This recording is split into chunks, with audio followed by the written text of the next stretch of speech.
बाबूजी नमस्ते। जी। बाबूजी आज का सवाल तो बहुत खास रहेगा। सबसे इम्पोर्टेंट क्वेश्चन रहता है कि शादी हो जाती है कि कपल्स को कैसे एक दूसरे अपने पार्टनर को कैसे खुश रखें, कैसे अपनी हैप्पी मैरिज लाइफ एंजॉय करें। तो इसके बारे में आपका क्या एक्सपीरियंस रहेगा और क्या व्यूज़ रहेंगे? ऐसा है, जो शादी है ये समझना चाहिए कि ये दो अपोजिट जेंडर्स की लिविंग टुगेदर है। जब आप इकट्ठे रहते हो तो ज़रूरी है एक दूसरे की एडजस्टमेंट करनी। एक ज़रूरी है कुछ अपने हैबिट छोड़नी। कुछ ये भी ज़रूरी है कि कुछ हैबिट जो है वो एडजस्ट करनी। कुछ ये भी ज़रूरी होता है कि अगर फ़र्ज़ किया, पहले तो ये होता है कि भाई अंडरस्टैंडिंग जो है, अंडरस्टैंडिंग ये बड़ा क्लियर होना चाहिए शादी के अंदर आदमी की थिंकिंग में कि देयर इज नो बायस। उसके बाद ही आ जाता है अंडरस्टैंडिंग, केयरिंग, शेयरिंग। उसके बाद आ जाता है give priority to the wife in circumstances if there are certain critical circumstances happen. उसके बाद ये आता है कि हो सकता है कि लड़के लड़की की अपब्रिंगिंग डिफरेंस होती है, हर जगह ये है। और लड़की शायद या लड़का जो है वो प्रोफेशनल बैकग्राउंड से आता है, जिसमें कोई एडमिनिस्ट्रेटिव होते हैं, कोई आईएएस होते हैं, कि ये होते हैं, कई बिजनेस से आते हैं।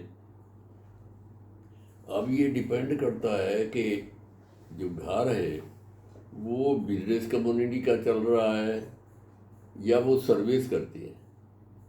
अगर सर्विस करते हैं तो जिसको ज़्यादा प्रोफेशनल बैकग्राउंड मिली है, चाहे लड़की है या लड़का है, तो वो कंपैरेटिवली ज़्यादा बोल पाएगा, समझा पाएगा, डिसीजन में हेल्प कर पाएगा और एडजस्टमेंट कंपैरेटिवली इजी हो जाएगी। अब आ जाता है कि हैप्पी लाइफ कैसे बितानी चाहिए। हैप्पी लाइफ बिताने के लिए पहली चीज़ ये ज़रूरी होती है, जो मैंने ऊपर आपको पहले बोल दिया, एक चीज़ है। उसके बाद आ जाता है उसके बाद आ जाता है कि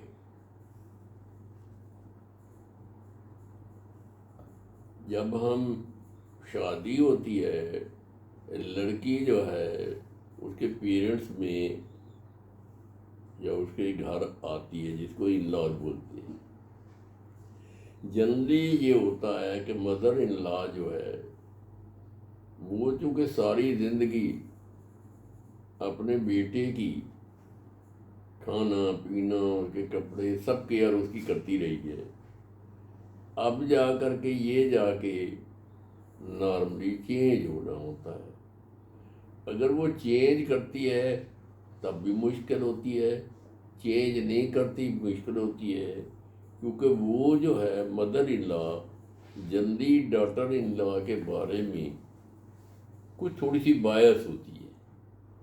हो सकता है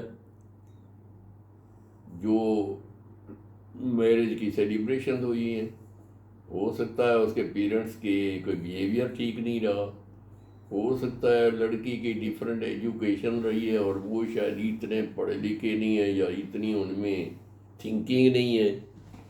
तो ये कंट्राडिक्शन होते हैं।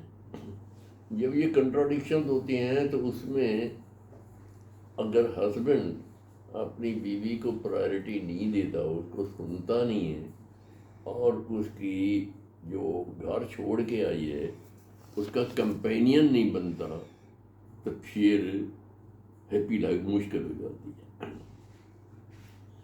अब आ जाता है कि हैप्पी लाइफ इसके अलावा और क्या चीज़ें ज़रूरी हैं।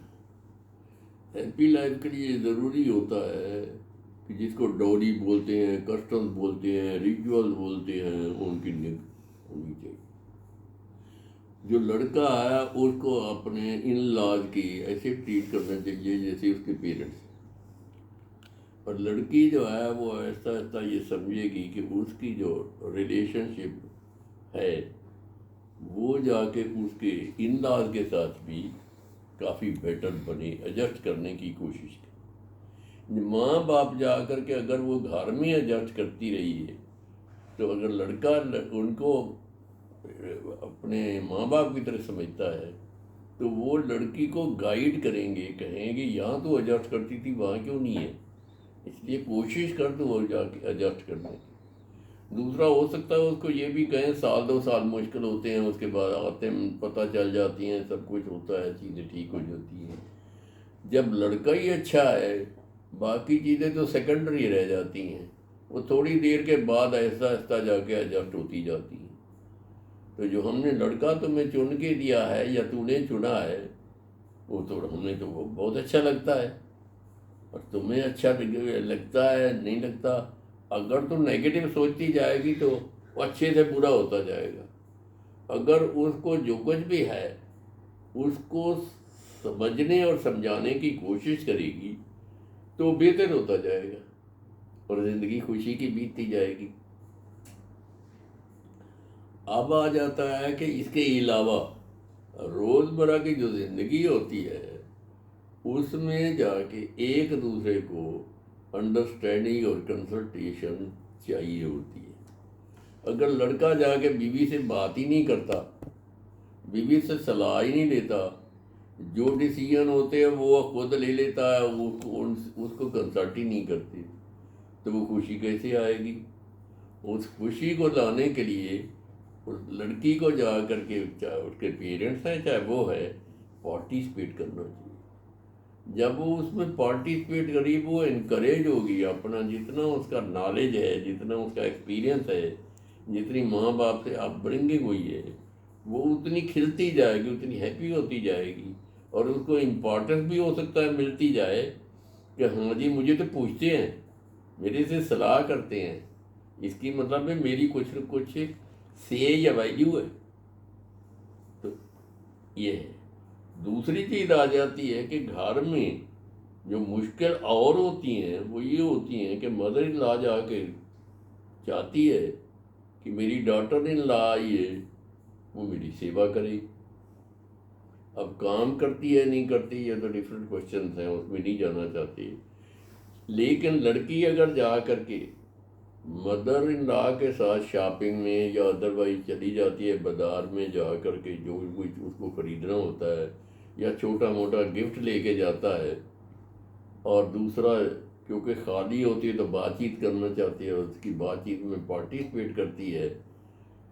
अगर काम कर रही है उसके पास टाइम नहीं होता तो जब छुट्टी होती है तब वो समझे कि मेरा कम से कम आधा दिन मैंने अपनी मदर इन लॉ के लिए देना है, तो ज़िंदगी ठीक चल जाएगी।